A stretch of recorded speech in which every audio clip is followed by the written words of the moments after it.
Hello friends, আসসালামু আলাইকুম। আমি মাহিত। তো সিপ্লান আমার লগ ইন হয়ে গেছে।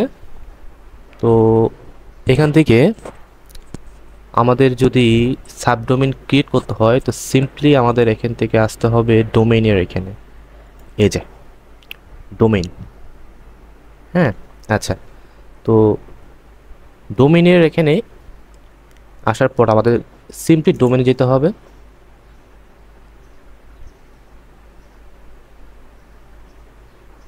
আচ্ছা আচ্ছা, ডোমেইনের এখানে দেখেন আমার ডোমেইন আছে দুইটা, একটা mahitmunna.com, একটা munna.com.com, দুইটা ডোমেইন। তো সাবডোমেইন হয়ে হলো ডোমেইনের আন্ডারে। তো আমরা এখন যে কোনো একটা ডোমেইনের আন্ডারে সাবডোমেইন ক্রিয়েট করব। আচ্ছা, ক্রিয়েট এ নিউ ডোমেইন, এখানে ক্লিক করার পর আমি সাবডোমেইনটা ক্রিয়েট করব। সাবডোমেইন সাধারণত কীরকম হয়? আচ্ছা, সাবডোমেইন এবং ডোমেইন ডিরেক্টরির মধ্যে পার্থক্য কী? ধরুন আমার ডোমেইন হলো মাহিত মুন্না, MAHID মাহিত, MU এবং মুন্না .com, mahitmunna.com। আচ্ছা, এই এতটুকু হচ্ছে আমার মেইন ডোমেইন। এখন mahitmunna.com স্ল্যাশ আমি যদি ব্লগ দেই, এটা হবে হলো আমার ডিরেক্টরি, ঠিক আছে? আর ডোমেইনটা হবে হলো আমার ডোমেইনের আগে, সাবডোমেইনটা হবে ডোমেইনের আগে। তাহলে কি হবে? BLOG blog dot mahitmunna.com। আশা করি বুঝতে পারছেন সাবডোমেইন এবং ডিরেক্টরির মধ্যে পার্থক্যটা বুঝতে পারছেন। সাবডোমেইনটা হবে হলো ডোমেইনের আগে, আর ডিরেক্টরিটা হবে হলো ডোমেইনের পরে স্ল্যাশ দিয়ে। তো আমরা এখানে একটা সাবডোমেইন ক্রিয়েট করার জন্য আমি আগে থেকেই ধরেন নিয়ে নিলাম blog.mahitmunna.com আমার ডোমেইনের আন্ডারে, অথবা আমি এখানে নিতে পারি পোর্টফোলিও,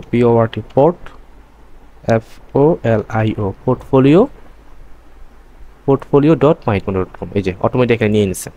তাহলে এটা আমার কোন ডোমেইনের আন্ডারে? mahitmunna.com এর আন্ডারে। তো সাবমিট করে দিলাম। আচ্ছা, আমার সাবডোমেইন ক্রিয়েট করা কমপ্লিট, সাকসেসফুল। আচ্ছা, এখান থেকে এখন আমি যাব হলো ফাইল ম্যানেজার। আমার তো সাবডোমেইন ক্রিয়েট হয়েছে, তাই না? আচ্ছা, দেখি সাবডোমেইনটা এখান থেকে পাই কি না। আমি কিন্তু এখানে ওয়ার্ডপ্রেস এইটাতে ইনস্টল করিনি।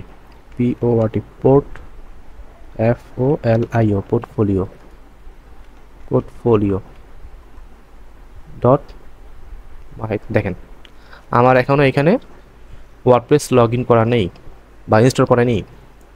তো আমি এখান থেকে এই ডোমেইনের আন্ডারে আমি ওয়ার্ডপ্রেসটা ইনস্টল করব। সেক্ষেত্রে আমার যেতে হবে ফাইল ম্যানেজারে।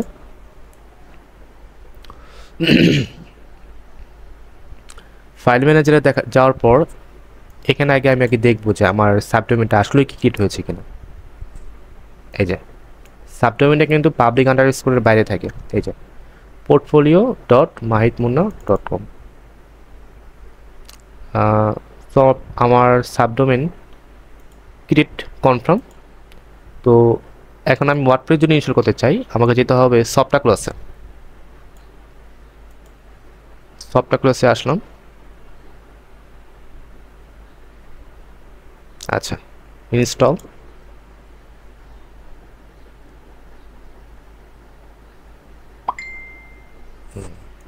এখানে আমি ডিরেক্টরি রাখবো না, এখানে আমি দেবো সাবডোমেইন অ্যাড্রেস। আমার সাবডোমেইন কোনটা? এই যে portfolio.mahitmunna.com। ওকে দিলাম, সব ডান। আমার সাইটের নাম দিলাম মাই পোর্টফোলিও, পোর্টফোলিও দিয়ে দিলাম। আচ্ছা, পাসওয়ার্ড ইউজার নেম অ্যাডমিনই থাকে, পাসওয়ার্ড আমি একটা ধরেন 1 2 3 4 জাস্ট র্যান্ডমলি দিয়ে দিলাম, 1 2 3 4। আচ্ছা, দেন এখানে একটা ইমেল, অ্যাডমিন ইমেল দিয়ে দিলাম। কারণ আমার অ্যাডমিন ইমেল কোনটা? ডট, হ্যাঁ এটা আমার অ্যাডমিন ইমেল ছিল। এখানে একটা আপনাদের একটা ইমেল দিলেই হয় আর কি, র্যান্ডমলি। আচ্ছা, তো পাসওয়ার্ড একটু মনে রাখি। এই যে পাসওয়ার্ড আর এই যে অ্যাডমিন, ইনস্টল দিলাম।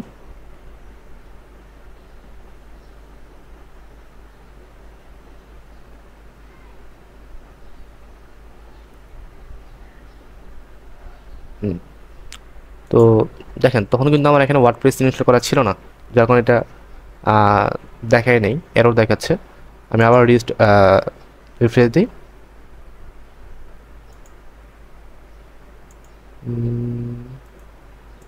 আচ্ছা, এখান থেকে দেখি দেখি, দেখেন আমার ওয়ার্ডপ্রেস অলরেডি চলে আসছে।